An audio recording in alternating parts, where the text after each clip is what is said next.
What's good, YouTube? Welcome back to the channel. Welcome back to another reaction video. We got NFL legends that were hiding pure evil. Let's check this out. The most violent sport on earth. A game fueled by aggression and violence. Housing the most talented athletes on the planet. Facts. However, in the shadows of America's beloved game lies a disturbing narrative. A place where NFL legends become villains. The accusations that date back to 2003, accused of allegedly raping then unconscious teenage 17-year-old girl. Whoa, whoa, whoa, whoa, whoa. Accused of allegedly raping then unconscious teenage 17-year-old girl. Who R-worded an unconscious 17-year-old girl? Murders of two men. Former #1 draft pick. Oh yeah, dog fights. $20 million contract over dog fighting. I didn't know that it was legal, and I didn't know if it was illegal. They will kill you. They're out there to kill you. Actually saved my life. So I'm gonna kill them. What do you recall from when your 4-year-old asked you about being in shackles? First time I saw a dog fight, I was like 7 years old. I personally think that he's a sociopath. 66 dogs were removed from Vic's property. No, man, I'm 66 dogs is crazy. Were found buried, dead. If I didn't hurt him, he'd hurt me.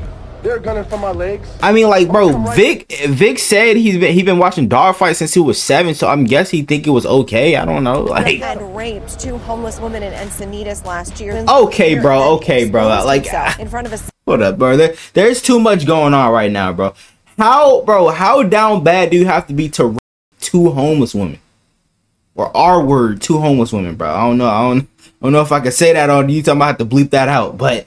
Yo, that shit is crazy. 77-year-old woman at a Carlsbad gym allegedly groping her. Oh, y'all take this down. I'm pissed, man. We don't care about nobody except this you. The charges he's facing include rape, kidnapping, and indecent exposure. He's also a married father, and if he is convicted on all of these counts, Winslow could face life in prison. I'm gonna come right back at him.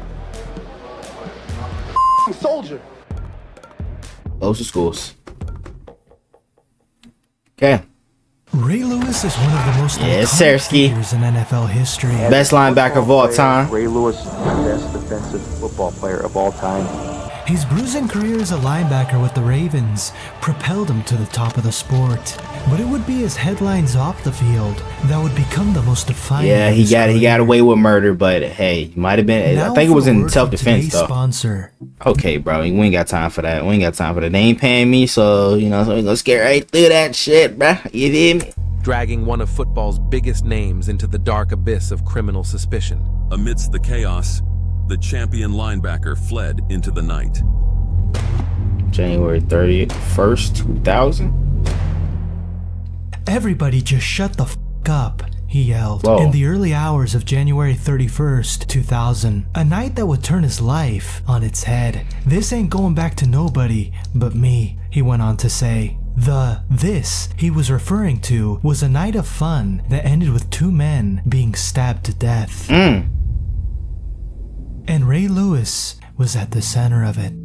At this moment, Lewis was a rising star in the NFL. He had just led the league in tackles and was poised to become one of the league's premier defenders. Damn. Ray Lewis and his friends Joseph Sweeting and Reginald Oakley had been enjoying watching the 1999 seasons. Joseph Sweeting and Reginald How the fuck is he looking like that, bro? Oakley had been enjoying watching the 1999 season Super Bowl between the Rams and Titans. Once the game was finished, they took off to a club in Atlanta. But as the night continued, celebrations took a turn for the worse. Upon leaving the venue, Lewis's group, which had now expanded to approximately 10 people, got into a heated altercation with another group, which soon descended into chaos. The sound of a champagne bottle colliding with one of Lewis's entourage sparked the feud. And amidst the chaos of flying fists, 2 men collapsed in the street, covered in blood. A panicked Lewis yelled at his crew to get in the limo. As they sped off, the sound of gunshots filled the streets, striking the limo's tires. Those 2 blood-soaked men who collapsed on the street were Jacinth Baker and Richard Lawler, and they would die shortly after. Damn, R.I.P. man. Murder had just taken place, with one of the NFL's most high-profile defenders at the center of it. Just hours before Ray Lewis heads back to court, he finally broke his jailhouse silence. The Baltimore Ravens linebacker is being held without bail and faces life in prison or the death penalty if convicted. The NFL linebacker declared his innocence and said he dodged the bullet right there, bro. I ain't gonna hold you. Sped away from the crime scene, he'd be a central figure in the Buckhead stabbings because of his NFL status. A fight breaks out, and when the dust settles, Jason Faker and Richard Lawler are stabbed to death, left in the street. Mr. Ray Lewis is accused of 2 counts of murder. What unfolded next is a mesmerizing saga, and the truth is as elusive as ever.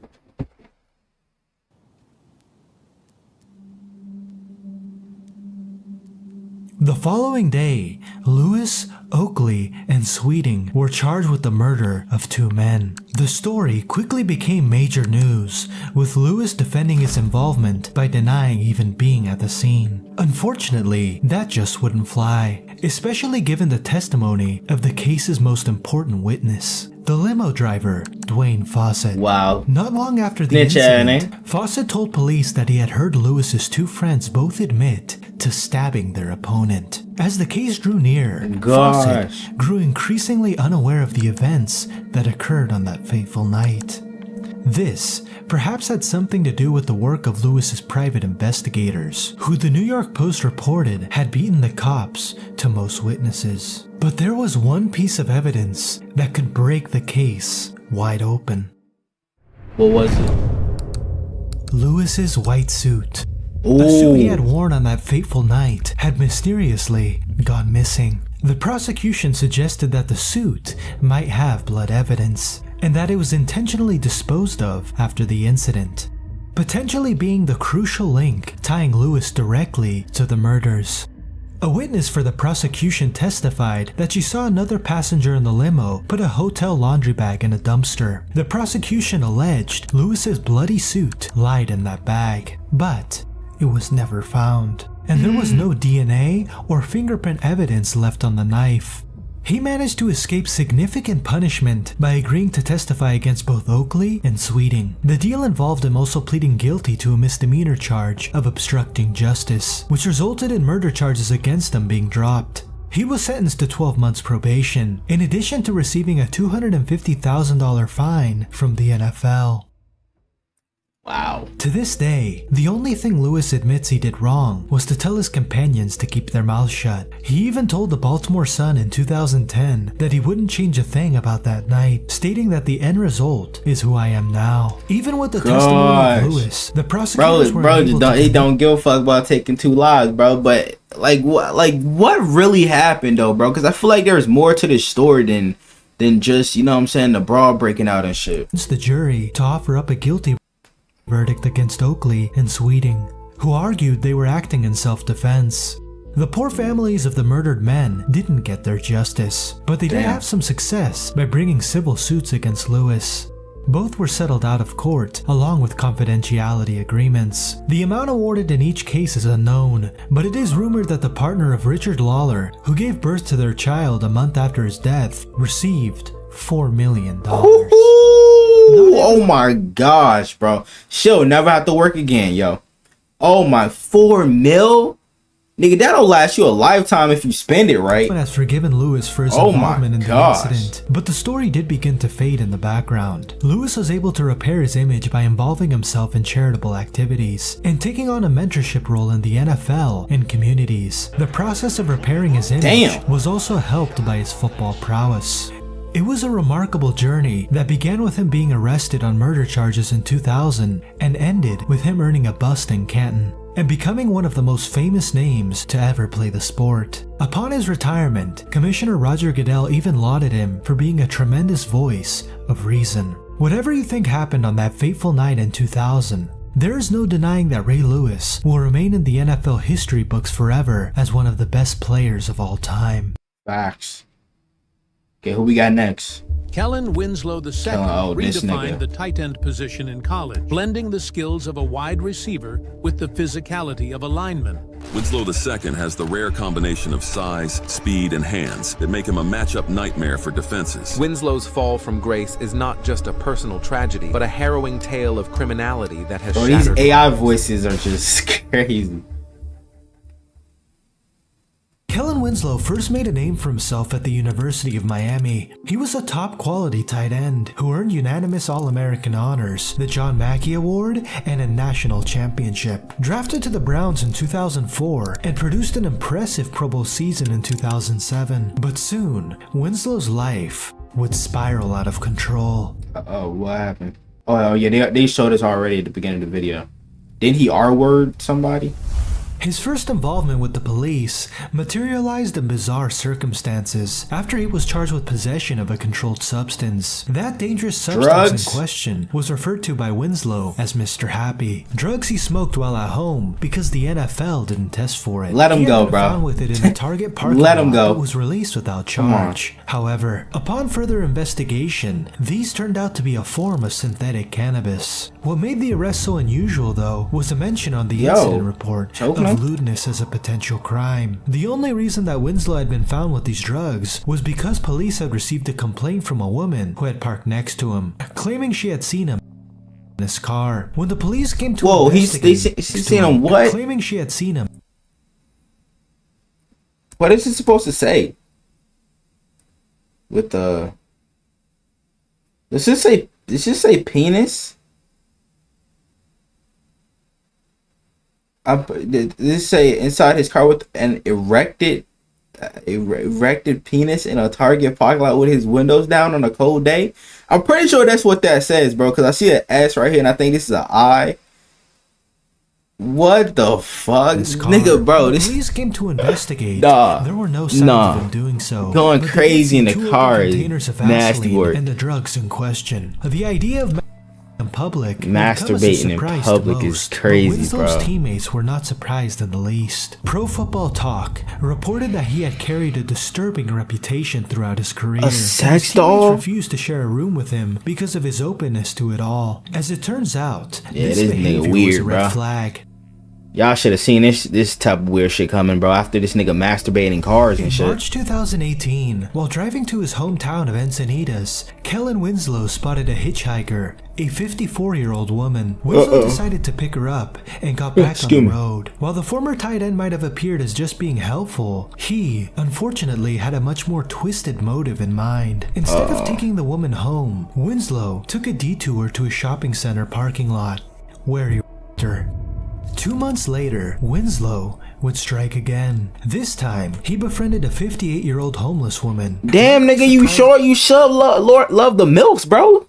The fuck is you? What the hell are you doing? And appreciative that someone of wealth and stature was interested in her life. One day, Winslow invited her for a coffee. What had started as an innocent and friendly day trip quickly turned sinister. Winslow had no interest in coffee. Instead, he grabbed her and her next to his vehicle and left her in the parking lot.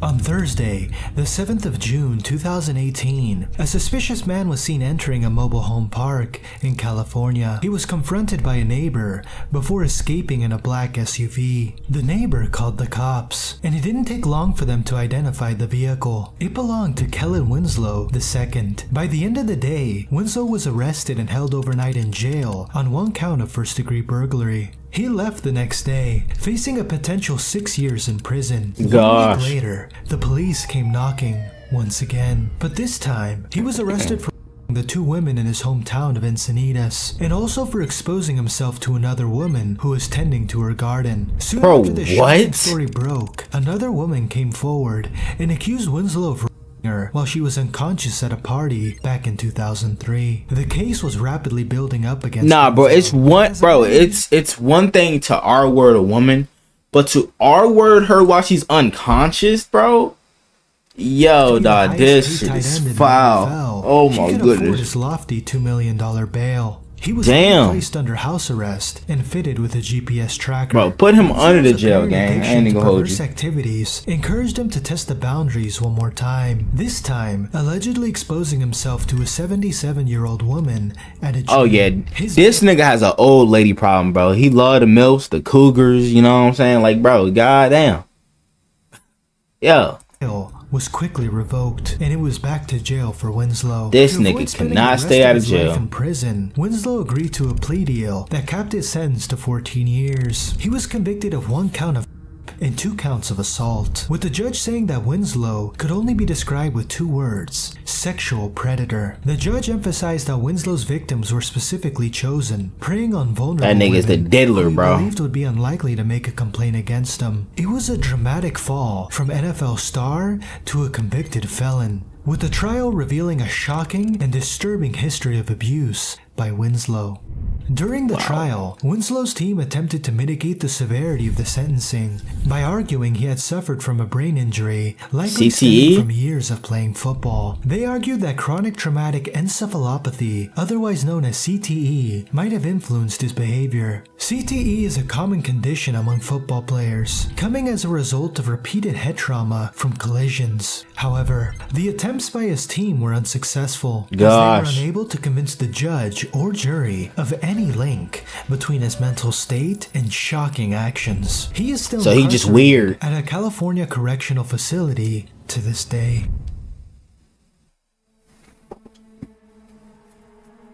Jim Dunaway was a fierce competitor on the defensive line, known for his relentless pursuit of quarterbacks and ball carriers, a cornerstone of Buffalo's AFL championship winning teams in the 1960s. Jim Dunaway was named a person of interest in the mysterious death of his ex-wife, Nanielle Dunaway, which left the community in shock. Jim Dunaway, you already know, bro, if the wife end up going missing or dying, bro, you already know the husband is the first one they gonna go to. Involvement in the death of his ex-wife remains one of the most haunting, unsolved mysteries in sports, with many still questioning what really happened.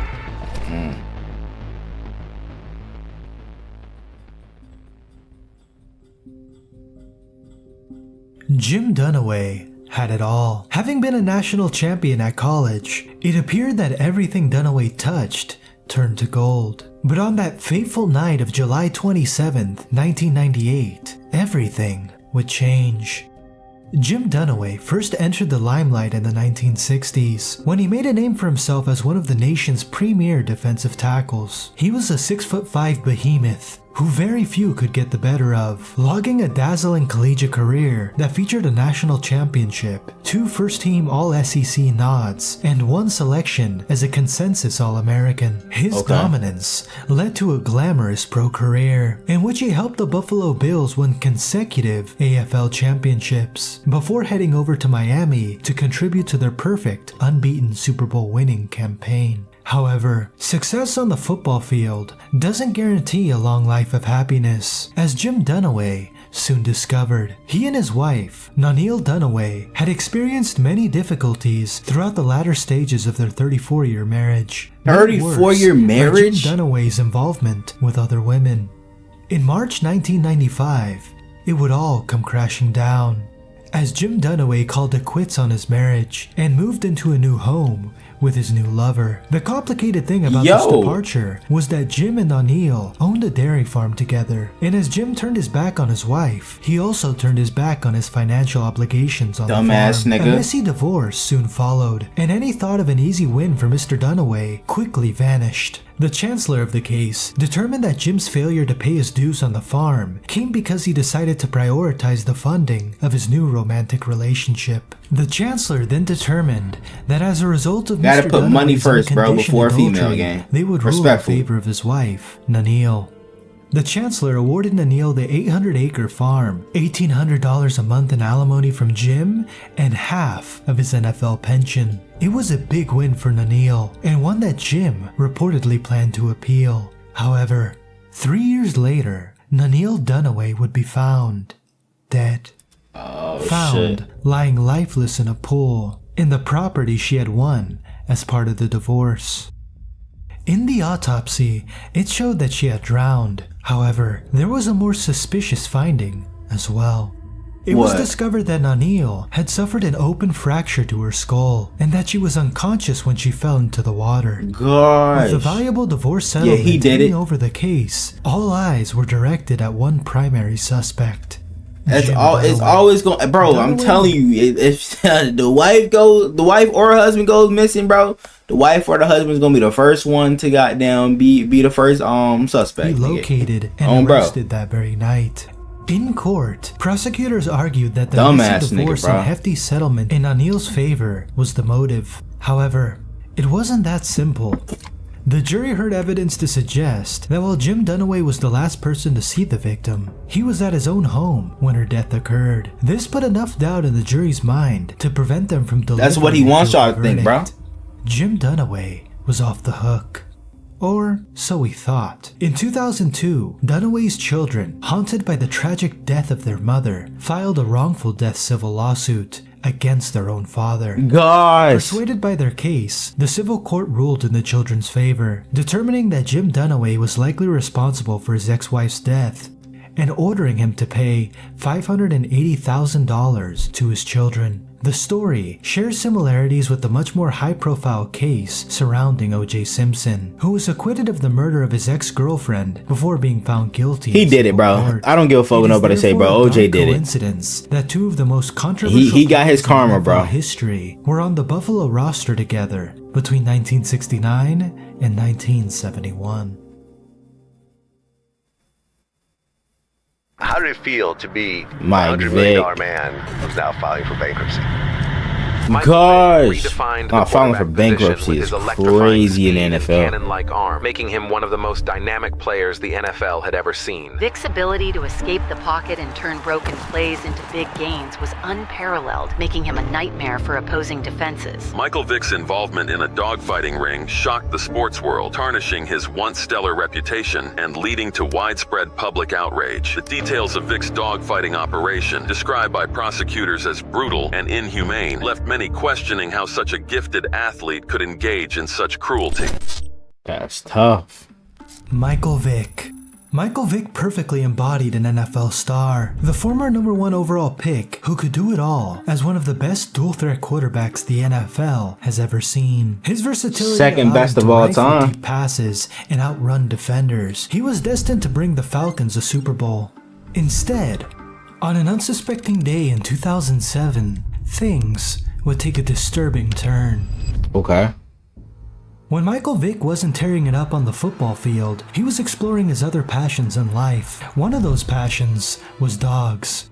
Vick himself owned a pit bull, and before long, he had several to his name. As a man with an entrepreneurial mindset, he and his friends spotted an opportunity. These beautiful dogs went for a pretty penny, so they set up an innocent project to breed pit bulls and earn some money on the side. Or at least that's what it looked like. The reality was much darker. Michael Vick wasn't only interested in breeding and selling his dogs, but also in getting them to fight. There was money to be had in the dark world of dogfighting, and Vick wanted a piece of it. He initially reached out to an expert who helped him set up an initial operation from his property in Virginia, calling it Bad News in my state, nigga. The operation grew slowly, acquiring dogs and training them under a county-issued kennel license. This training was rigorous, including treadmill sessions and fight rehearsals, designed to prepare dogs for battle and make them as fierce as possible. When the fights started, they were small-scale and arranged around Vick's football schedule. However, the operation quickly built up momentum, and before you knew it, Bad News Kennels had over 60 dogs involved, frequently being pitched against each other. And the environment in which the dogs lived wasn't much better either. When not fighting or undergoing training, the dogs were antagonized to make them more hostile. It was a cruel operation, and in April 2007, Vick's dark world would come crashing down. Federal agents descended on the property owned by Vick, and what they found was absolutely shocking. The property search revealed over 60 dogs, mostly pit bulls, showing signs of injury. Dogs were antagonized by being chained up just out of reach of each other. Bro, that shit is crazy, gang. Like, bro, how you going to treat dogs like that, for real? Which was used for female dogs who were too aggressive to submit to males. This stand would restrain the female dog to allow the male dogs to breed with her. The most damning. Wait, hold up. Which was used for female dogs who were too aggressive to submit to males. This stand would restrain the female dog to allow the male dogs to breed with her. So you got dogs R-wording other dogs? Bro, what? Did I hear that right? Let's hit that shit one more time. Even a stand, which was used for female dogs who were too aggressive to submit to males. This stand would restrain the female dog to allow the male dogs to breed with her. Nah, Vic, that is crazy. I thought it was just the damn dogs fighting, but you got dogs R-wording other dogs, nigga. What type of sick freak are you? The most damning and sad finding, however, was several dog carcasses buried at the property. Damn. Unfortunately, there was an even darker secret to emerge. As part of the investigation, it was revealed that Vic and his fellow suspects had executed underperforming dogs in disturbing and cruel ways. These dark methods included hanging, drowning, and electrocution. It was gruesome stuff. Okay, y'all are weird as fuck. I ain't gonna lie, bro. After this, bro, I done lost a little bit of respect for Michael Vick. I ain't gonna hold you. Fans, ordinary citizens, and activists expressed outrage. Vic sponsors quickly withdrew their support and removed them from any advertising material. Regardless of fandom and team allegiance, cruelty against dogs united people in a hatred toward the Falcons quarterback. And in July 2007, Vic and 3 others were indicted on federal charges for interstate dogfighting and illegal gambling. The case against Vic was strong. Not only was the physical evidence found at his property hard to argue against, but there were several damning eyewitness testimonies against him as well. They told the court that Vic's involvement went well beyond simply housing the dogs and the equipment, and that he provided the financial backing for the whole operation. By August 2007, all the defendants, including Vic, had reached plea agreements with federal prosecutors. Vic pleaded guilty to conspiracy to engage in dogfighting, admitting to providing most of the financial support and to participating in the execution of underperforming dogs. He admitted to knowing about the deaths of 4 dogs at the hands of his friends in 2002, as well as his involvement in the execution of 6 to 8 dogs who had underperformed in 2007. Vic was sentenced to 23 months in prison. In addition to only 23 months is crazy. Vic and his friends were also tried in state court. Here he was charged with 2 felony counts related to dogfighting, which carried the potential for an additional 10 years in prison. However, he reached another plea deal, admitting to state charges and receiving a 3-year suspended sentence. After the federal trial, Vic was indefinitely suspended by the NFL without pay for violating the player conduct policy. Commissioner Roger Goodell told Vic that his behavior was not only illegal, but also cruel and reprehensible. While the Falcons did not cut Vic, they did demand reimbursement of $20 million of his $37 million signing bonus, which an arbitrator agreed on because Vic knew he was engaging in illegal activity when he signed his contract in 2004. 1 year later, he filed for bankruptcy, owing $10 to $50 million. It was a drastic fall from grace for Michael Vick, begging the question of why someone who had the world at his feet would ever get involved in such an operation. After leaving prison, Vic attempted to rehabilitate his image by partnering with animal welfare groups and even spoke out against dogfighting. He also managed to land another NFL contract, signing as the backup quarterback in Philadelphia. 1 year later in 2010, he managed to win the Comeback Player of the Year award before setting new career highs in passing yards and touchdowns in 2011. He retired after the 2015 season. He managed to repair his reputation to some extent and was able to revitalize his career. Still, Vic's involvement in the cruel dogfighting operation will forever mar his legacy, an operation that saw dogs injured and brutally executed. Hey man, I don't know what you guys think, you know what I'm saying, down in the comments below about, yo bro, that I ain't gonna lie, that shit is crazy, bro. Vic, I thought it was just a dog fighting, but bro had these motherfuckers R-wording each other. Like, bro, what the fuck type of shit are you on, my nigga? But I do want to know what you guys think down in the comments below, and y'all let me know what other NFL videos y'all want me to react to. Without further ado, I'm out. Yeah.